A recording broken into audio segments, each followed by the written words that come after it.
E no mês seguinte eu vou consumir esse ordenado. Então, eu estou no mês de outubro, estou a fazer já a planificação do mês de novembro e tenho certeza, por isso é que se chama renda fixa, que no final do mês me vão pagar o salário. Por isso é que é importante saber de onde é que vem o teu dinheiro. Então, você já sabe que o teu dinheiro vem do salário. Então, vai escrever lá na planificação, salário do mês de outubro. Coloca lá o valor. Então, depois vais colocar os gastos.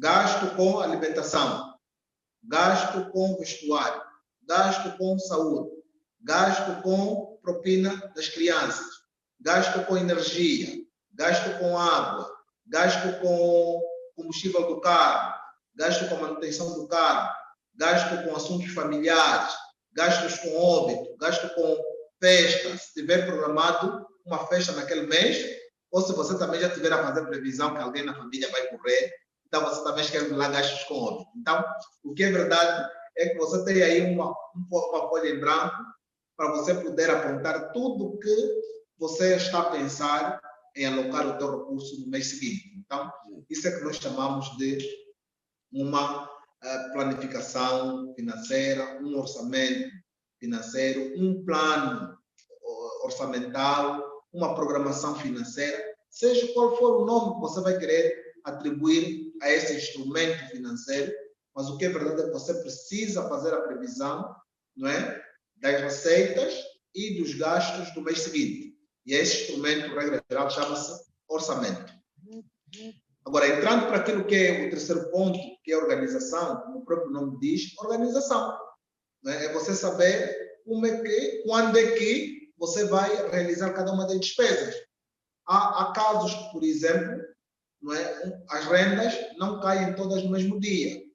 Uma entrou no dia 30, a outra se calhar vai entrar no dia 1, a outra vai entrar no dia 5. Então, tem um cronograma de entrada de dinheiro. Então, é preciso também definir um cronograma de saída de dinheiro. Eu não posso tirar aquilo que ainda não entrou.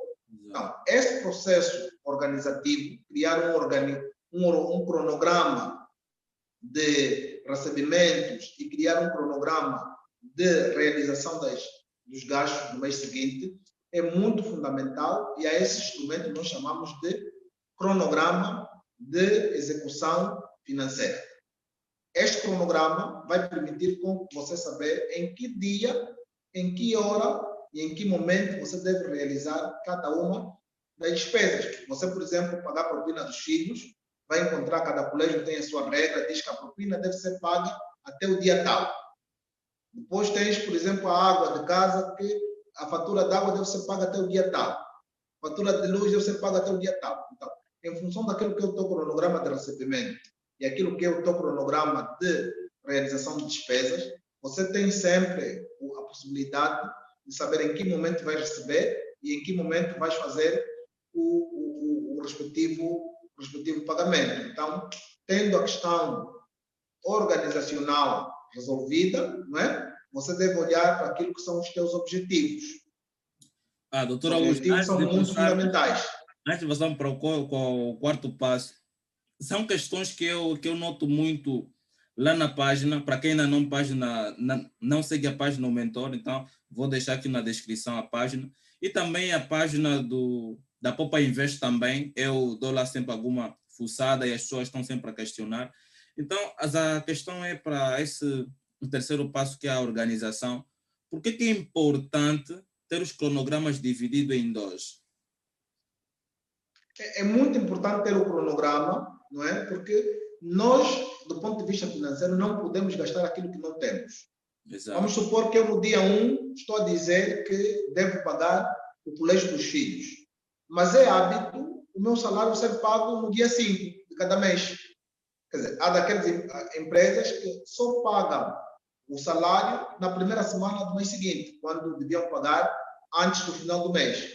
Então, se você não sabe em que momento o dinheiro vai entrar, fica muito difícil você também saber em que momento você vai realizar o pagamento do gasto ou da despesa. Então, o cronograma torna-se aqui muito importante, é uma peça de organização e de compromisso muito sério, porque ela de facto vai nortear aquilo que você vai honrar, que você vai firmar como compromisso. Você não vai poder firmar o compromisso na escola do teu filho em pagar a propina no dia 1 de cada mês, quando sabes que o teu salário só cai no dia 5. Então, você está a fazer um compromisso que não é possível de honrar, porque ninguém faz pagamentos se não tiver dinheiro, se não tiver disponibilidade. Então, daí é que este terceiro passo, que é a organização, é muito fundamental. Se você não tiver a organização, não tiver o cronograma de recebimentos e não tiver o cronograma de pagamentos ou de execução dos gastos, você poderá assumir compromissos, não honrar com esses compromissos, depois você tem o teu nome aí sujo na praça, você torna-se uma pessoa não credível, porque de facto você faz compromissos às cegas.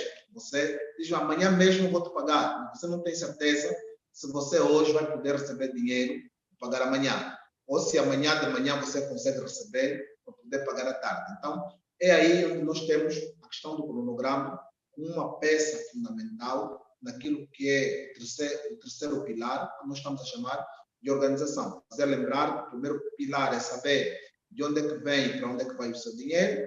O segundo pilar é ter uma planificação financeira, que nós também podemos chamar de orçamento. O terceiro pilar é este pilar que nós estamos aqui a falar de organização. E o quarto pilar é o pilar de objetivo. Você tem que ter objetivos de vida.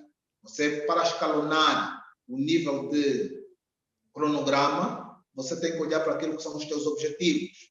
Tem que ver que isto aqui é prioridade. Quando nós falamos nos gastos das pessoas, falamos que as pessoas têm necessidades e têm desejos. Então, como você mapear o que é necessidade daquilo que é desejo?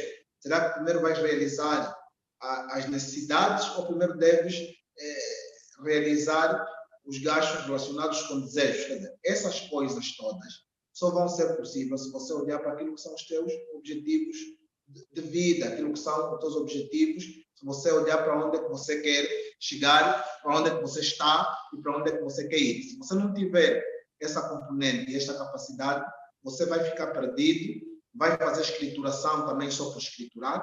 Então, o que nós aconselhamos aqui é fazer um mapa das necessidades, fazer um mapa dos desejos, escalonar e ver quais são os que devem acontecer primeiro, quais são os que devem acontecer de seguida, para você, de facto, poder estar firme neste quarto pilar. Como já sabem, temos 4 pilares enchidos, então já podemos partir para o quinto pilar, que é o controle.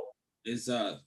Doutor, antes de passarmos para o quinto pilar, pessoal, se estão a gostar, coloquem aí os vossos likes, encham esse vídeo de likes, partilham para outras pessoas, para vossos colegas de trabalho, pais, mães, ok? Porque esse conteúdo serve para todo mundo, ok? Para todo mundo. E no final vamos fazer aqui uma questão muito, muito essencial que vai servir para vocês, empreendedores, empresários e investidores, ok? Vai ser muito bom. E vocês podem aqui acompanhar como está a ser a explanação do Dr. Augusto, que controla e tem domínio do assunto, ok? Doutor Augusto, eu queria acrescentar o seguinte: quanto aos objetivos, algumas pessoas elas marcam o objetivo e às vezes não conseguem atingir esses objetivos. Lá na página, alguns dos meus alunos exatamente faziam sempre isso. Eles colocavam o objetivo para criar, por exemplo, uma empresa, ou então para alavancar com um negócio, ou para ter metas na página, alcançar seguidores, alguma coisa do gênero, e às vezes mesmo para ter mais uma renda extra, e não conseguiam atingir esses objetivos. Então, o que eu fiz? Eu vi que se temos os nossos sonhos, que vão ser nossos propósitos de vida e propósitos financeiros, e nós temos aqui quebrar esses sonhos para se tornarem mais, para mensurar os sonhos, ter esses objetivos. E devemos, às vezes, quebrar esses objetivos e para termos metas que vão nos levar, então, a cumprir, porque será como se fosse um puzzle. esmagamos ele em pequenos pedaços, que são as metas, começamos a cumprir as metas pouco a pouco e vamos ver que conseguimos atingir, então, aquilo que foi o nosso objetivo. Era isso que eu queria acrescer. Agora, doutor, pode passar para o nosso quinto passo. Muito, muito bom, não é? Foi pertinente. Então, aqui no quinto passo, nós temos o controle. Como sabe, se nós temos, já sabemos de onde é que vem e para onde é que vai o nosso dinheiro. Se nós já temos um orçamento financeiro, nós temos dois instrumentos financeiros que podem ser confrontados. Uma coisa é a planificação. Eu fiz a planificação, agora estou no mês de outubro, planifiquei o mês de novembro. Mas no mês de dezembro, eu posso fazer a confrontação daquilo que é a programação financeira, o orçamento do mês de novembro e aquilo que é a realização do mês de novembro. Porque se eu tomei nota de tudo, todo o sítio onde eu coloquei o meu dinheiro, se eu tomei nota de todo o sítio onde veio o meu dinheiro, e eu tenho a planificação do mês, eu coloco esses dois instrumentos em cima da mesa, ou coloco sobre a mesma planilha, e vou ver lá onde houve desvios, onde os objetivos não se cumpriram, onde as metas não se realizaram. Olhando para isso, eu vou me corrigir, não é? Eu vou saber por que aqui houve desvio, por que eu não atingi esta meta. E olhando para as causas, não é? Como eu sempre tenho dito, a não realização de um objetivo está, na grande maioria das vezes, ligada com a indisciplina. Porque se nós fizemos uma programação, temos que cumprir. Se nós demos uma palavra, temos que honrar. Se nós, de facto, dissemos que vamos fazer, temos que fazer. O sim do sim é sim e o não do não é não. Agora, se no meio do caminho eu disse sim, eu depois mudo para dizer não, se disse não, depois mudo para dizer sim, eu tenho que ver quais são as forças extras que me movem para desvirtuar-se do meu caminho. Então, se tenho uma programação financeira, se tenho um orçamento a seguir e houve, não é, derrapagens do orçamento, não se cumpriu o orçamento tal conforme ele foi escrito, nós devemos parar e saber o que aconteceu em cada momento que não se realizou o que estava previsto, de tal forma que passamos um reparo e que tal situação não volta a acontecer. Não podemos desistir de traçar objetivos só porque não conseguimos atingir os objetivos.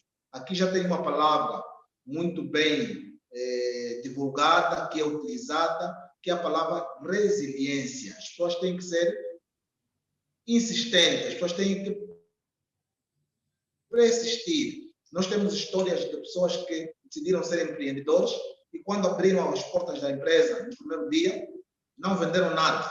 Temos histórias de pessoas que no primeiro ano da atividade não venderam nem 10 unidades do produto que se propunham a vender, quando se calhar a perspectiva era vender 1 milhão de unidades. Não vendeu 10 unidades. Não desistiu, continuou. Hoje, empresas desse tipo, depois de 50, 100 anos de atividade ou de resiliência no mercado, essas empresas programam vender 1 milhão de unidades e chegam ao final do ano, vendem 5, 10 milhões de unidades. Ou seja, a resiliência é a chave para aquelas pessoas que, de facto, não conseguem alcançar os objetivos. Não conseguiu alcançar no primeiro mês, vai voltar a fazer no segundo, no terceiro, no quarto, até no 12º mês do ano. Se fechou o ano e não conseguiu atingir os objetivos, o ano seguinte começa novamente a fazer objetivos de janeiro a dezembro. O que é verdade é que a disciplina não se aprende na primeira tentativa.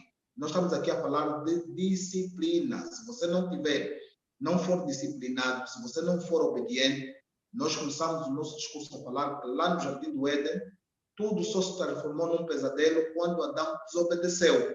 Então, se você tem um orçamento, aquele é o teu mandamento que você deve seguir naquele mês. Não deve desobedecer. Não se desvia nem para a direita, nem para a esquerda. Se você desobedecer a tua escrituração, a tua norma que você escreveu, segundo a vontade que Deus colocou no teu pensamento, e a tua mão